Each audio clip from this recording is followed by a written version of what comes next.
আসসালামু আলাইকুম ওয়া রাহমাতুল্লাহ। আমার প্রিয় শিক্ষার্থীরা, আজকের ভিডিওতে তোমাদের সবাইকে স্বাগতম। আজকে আমরা শিখব নবম ও দশম শ্রেণীর পরিসংখ্যান অধ্যায়ের প্রচুরক নির্ণয়। এই ভিডিওটি দেখলে প্রচুরক নির্ণয় নিয়ে আর কোনো সমস্যা থাকবে না ইনশাআল্লাহ।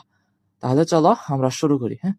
প্রচুরক নির্ণয়ের সূত্রটি হলো L plus F1 by F1 plus F2 গুণ H। প্রথমে এই সূচকগুলার মানগুলো আমরা বের করব। আমাদের এখানে সর্বাধিক গণসংখ্যা আছে 12, যা 61 থেকে 70 শ্রেণীতে অবস্থিত। সুতরাং আমাদের প্রচুরক শ্রেণীর গণসংখ্যা হচ্ছে এটা। সর্বপ্রথম আমরা এল এর মানটি বের করব। এল হচ্ছে প্রচুরক শ্রেণীর নিম্নসীমা। এই জায়গায় প্রচুরক শ্রেণী হচ্ছে 12, এর নিম্নসীমা হচ্ছে এই যে 61।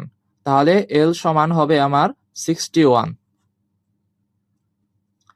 F1 হচ্ছে এই প্রচুরক শ্রেণী থেকে 8 বিয়োগ হয়ে যা হবে তা হচ্ছে F1। তাহলে প্রচুরক শ্রেণীর গণসংখ্যা হচ্ছে 12 মাইনাস 8 সমান সমান 4। F2 হচ্ছে প্রচুরক শ্রেণীর গণসংখ্যা থেকে তার পরের শ্রেণীর গণসংখ্যা বিয়োগ 9। 12 বিয়োগ 9 সমান সমান 3। আর H হচ্ছে আমাদের শ্রেণী ব্যবধান। আমাদের এই জায়গায় শ্রেণী ব্যবধান হচ্ছে 31 থেকে 40, 41 থেকে 50, সুতরাং 10 করে। তাহলে H হচ্ছে আমাদের 10। তো এখন এই সূচকের মানগুলো আমরা সূত্রে বসিয়ে দিব।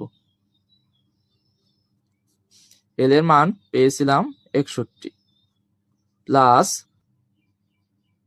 F1 এর মান হচ্ছে 4, F1 এর মান হচ্ছে 4 প্লাস F2 এর মান হচ্ছে 3, আর H এর মান হচ্ছে 10।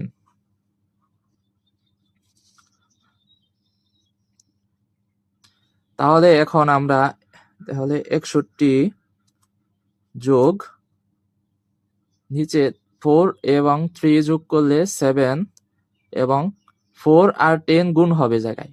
4 আর 10 গুণ হলে 4 10 40।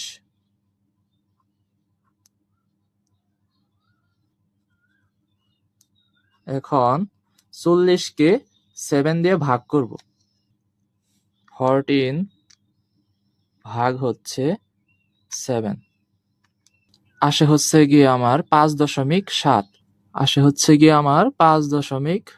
তাহলে 5.7। তাহলে এই দুটাকে যোগ করলে আমার কত আসবে? 66.7। তাহলে এটাই আমার অ্যান্সার। সুতরাং নির্ণেয়